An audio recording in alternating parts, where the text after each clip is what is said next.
Hello, I'm starting this new reading log with Drifting Dragons. I just read 5, 6, 7. Now, in the last volume, one of their crewmates was injured, but she's really fine. Now that their ship is fixed, they're going on their next adventure. So, this is just basically about dragons. You got this group of guys called Drakers.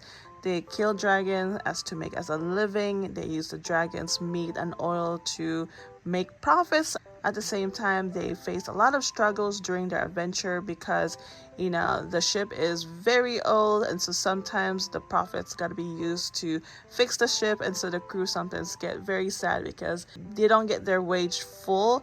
And so whenever they port, they always love to go drinking and just enjoy their time because being in the ship in the sky can be hard. They really find luxury being in the ground for just a few days. Now, in these 3 volumes, we get to learn more about Mika's past. He actually bumped into an old crewmate.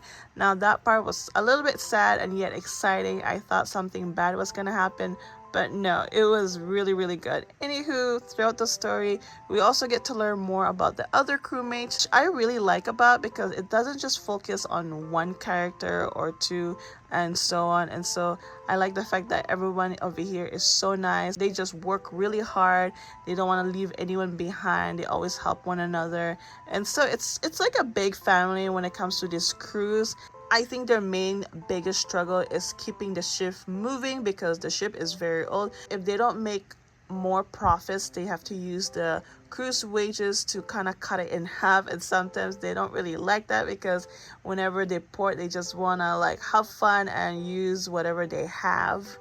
But they always overcome their struggles because they have good positive attitude. At the same time, they have good leadership. But one time, the bookkeeper had to really tell them the bad news that they need everybody's wages to fix the ship. Actually, not because of that, because they have a loan that they have to pay. And of course, the crew wasn't very happy. And so they made a bet. If the bookkeeper win, then there's no wages for them.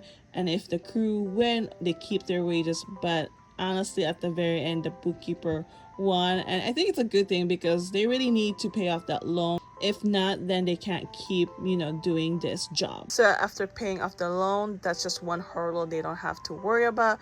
But yeah, overall, this is just a nice story. It's really fun, just full of adventure. Of course, they have their moments here and there, but yeah, I've been enjoying reading Drifting Dragon. I definitely recommend this manga if you into fantasy, adventure, and somewhat foodie because they do eat a lot in this manga, of course, because after killing dragons, that's basically their main food source.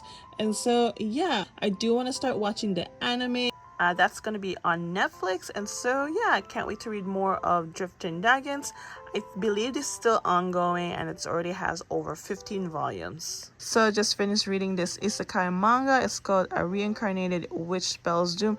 I didn't know this was an isekai. I thought it was just straight fantasy about having magic. So we have this young girl named Senna. In her previous life, she was a shut-in, and then suddenly she passed away because she got hit. Your usual isekai. And so she transferred into this world where she was giving magic. However, her magic is very unusual and sort of destructive. And so all her life she's been living in this forest all by herself until her mother passed away. And then one day she met a young boy who decided to take over her peddler's job because the peddler decided to take a break. Now, he learned that her power is different. It's not part of the 7 elements. And so she also found out that this guy is actually a prince. After his men found him, because maybe he ran away or so, he wanted Senna to go with him back to the kingdom so she can find answer about her magic. So at first it was kind of worrisome for her because she's been to this kingdom. However, she had a bad experience back in the early days because of her power. And so when she got to the kingdom, of course, she was surprised and just in awe in a lot of things. And I have to mention this, she's 18 and this boy is 16. And so there's something about the age, but it is what it is. So she didn't find any answer about her power. Even the prince man was so curious about her power because it's very different. Again, it's not part of the 7 elements. So far, they only mentioned water, fire, and wind.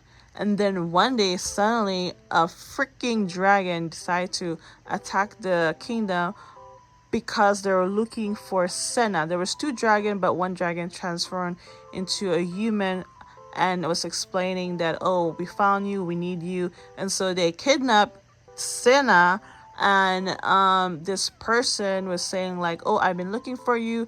Apparently she's the caller, quote unquote, and then she was demanded to put out the other dragon out of his misery, and of course she did. And then suddenly this person was like, oh, you're my partner. And so the volume ended that way. It's a lot of mystery. We don't really know what's their agenda. Why is Senna seems so special, especially about her power. And so yeah, it's not bad so far. I can say that this story is definitely similar with other isekai, and with their unusual power, and then suddenly they want them for their power and something like that. And basically it's your typical isekai story somewhat.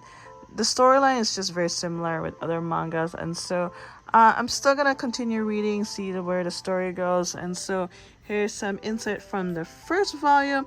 Now, she also learned that in order for her power to really work and control, she has to cast like a very poetic way. And so of course it was kind of difficult for her to do it at first because nobody taught her, growing up, which kind of shockingly, because even her mom didn't taught her. The dragon thing definitely was off guard. I mean, it was kind of mentioned earlier, but I didn't expect that dragon to really attack the kingdom that quickly. And so yeah, the story is a little bit like straightforward, but at the same time I'm still contemplating whether I like it or not, and so we will see. So I just finished reading Toilet Ban Hanako-kun. I read, let's see, 9 through 11. I haven't read this manga for a long time. I think the last time I read volume 8 was either back in February or March. And so it's kind of like the perfect time because it's Halloween week. And yeah, we're starting another arc. Now this story is about the 7 mystery, and one of them is Hanako-kun. And we got the other main character named Yashiro. Yashiro was kind of like the one who summoned Hanako-kun because she thought if she can summon Hanako-kun, he can make her wish come true. And ever since then, they've been like kind of working together and also solving other mystery about the school. They just have a good friendship, but then Hanako sometimes is a little bit all over the place and very handful. And so now in this last 3 volumes, we're meeting another School 7 mystery, and she's the number 4 mystery. Apparently she's a former art student, and then one day, she just passed away. Yashiro and Minamoto are stuck in this new reality that the number 4 created. At first, Yashiro was confused because Amane is the real name of Hananaku, and then Minamoto's former friend named Mitsuba is also in this reality. They're both in shock that they can't be alive because they're both ghosts. Now Mitsuba is also one of the 7 mystery, and so now they gotta figure out how to leave this reality. And so they met up with number 4, but the thing is, like, there's a catch. In order to live this reality, they have to kill Amane and Mitsuba. Of course, they don't want that to happen. Now, Yashiro and Minamoto has to find another way, which they did. They sort of convinced each person to, we need to go back to the other reality because this is not the reality we want to live in. It's fake. It's not going to make us happy. And so now Hanana-kun actually have a plan. He wants to stay in this reality because apparently Yashiro doesn't have enough time left. I believe it was mentioned in the other volumes. Now Yashiro, she figured out how to leave this reality. However, Yashiro has to convince Hanako to leave this reality, that he shouldn't be making all this decision for himself. Overall, I've always loved reading Hanana-kun because it's just a lot of fun, a lot of mystery, a lot of adventure. And so let me just show you the art style because I'm a big fan of this art style. Now, I've seen the anime. It was really good, except they skipped one of the School 7 mystery. So I'm hoping they will add that on the next season because they will have another season next year, which I can't wait. And so now the first pages is always colored, which is really nice. Here we go. Let me just show you another one.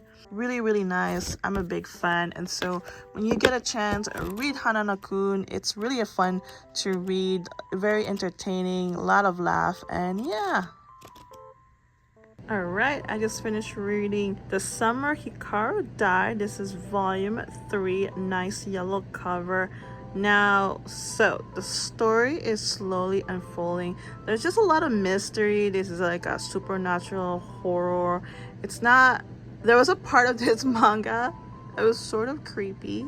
I was like in shock, but anyway, so we got the main character Hikaru. Now he was missing for a while and then he come back, and then it's not the same Hikaru. It's basically an entity that's using his body. And then his best friend Yoshiki, he knows about Hikaru. It's taking him a while to kind of like get adjusted and accept him because he knows this is not the same Hikaru. And so in this volume, well, he did something that he knows whatever he's gonna do, Hikaru is not gonna ever go away because this entity is very mysterious. We don't really know too much. Apparently, so there's like a group of men, another part of the story where I think they want to do something, what's going on in this village or town.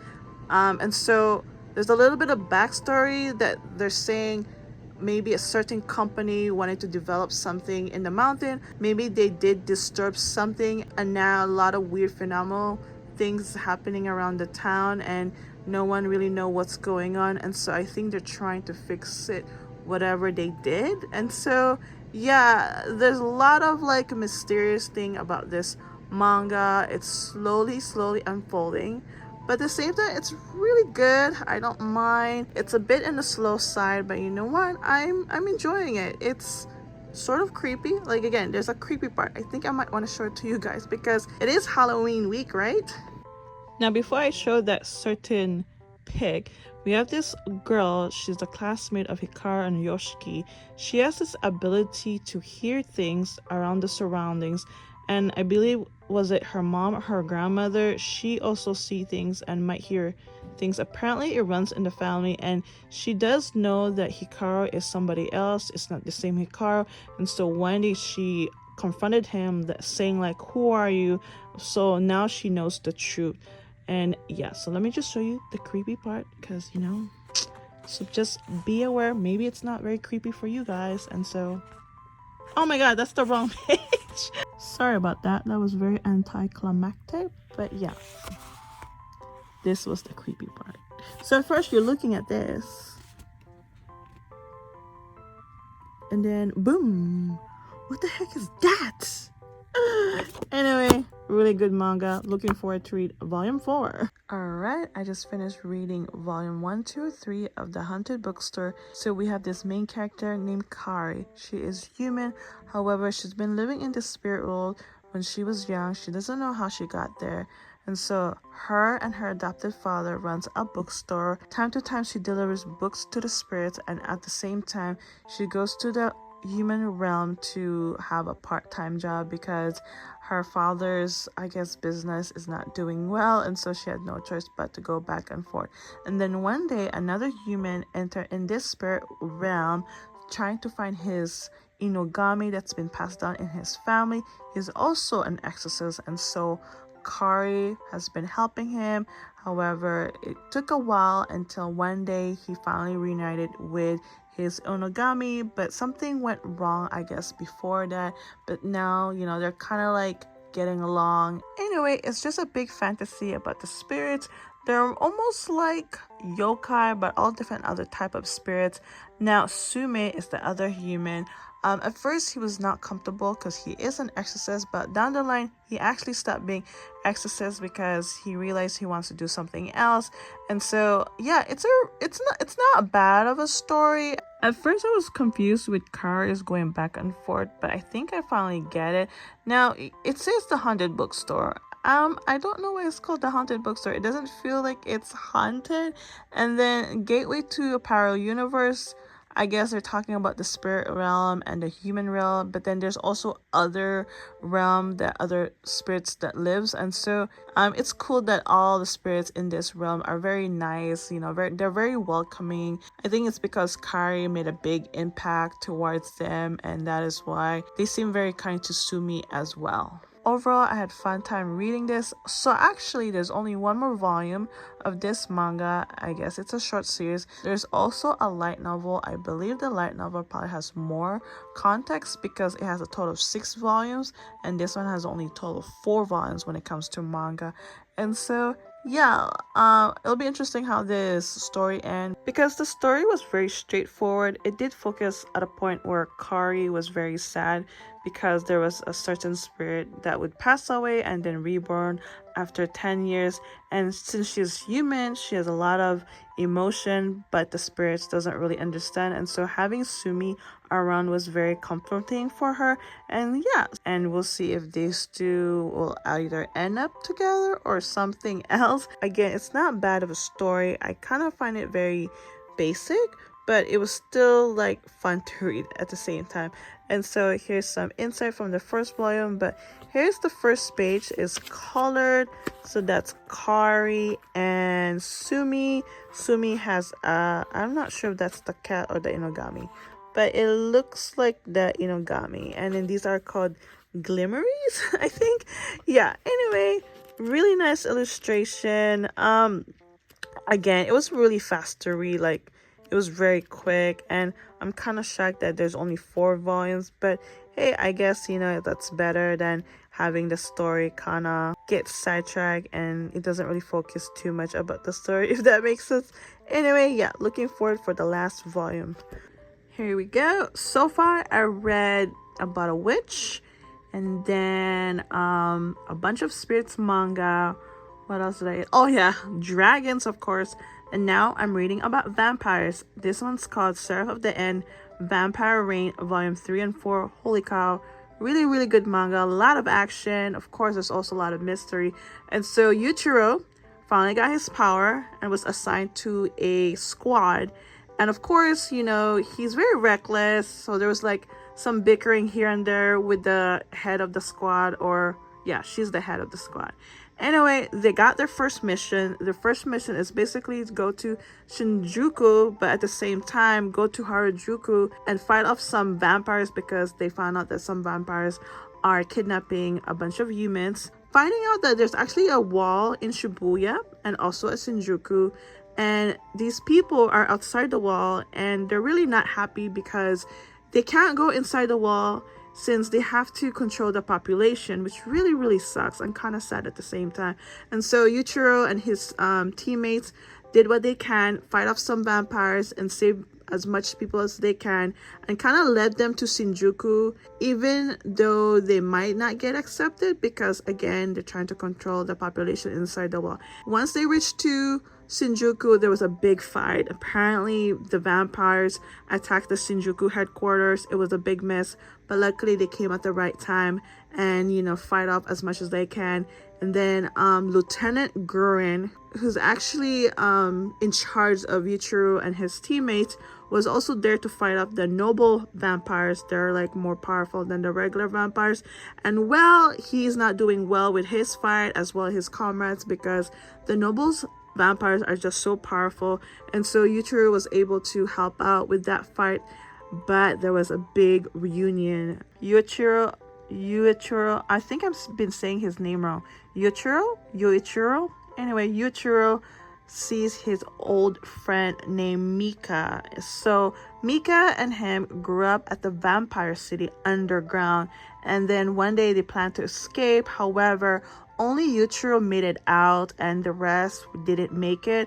And then unfortunately, Mika apparently is still alive, and then he turned to a vampire because he had no choice. Now these two are in shock and happy at the same time, but they still end up fighting because Mika think that Yuichiro is being brainwashed by the humans. But then Yuichiro, of course, like, you can't be in the vampire side because they're really bad people. Anyway, there was a big fight between these two friends. However, things didn't go well as the others, and so Yuichiro went out of control. His power went crazy because before that, they actually take these pills to amplify their power. And then Lieutenant Gordon told one of Yuichiro's comrades to save him, basically hug him, so that way he can get in control with his power. And he kind of collapsed, had no memory after that.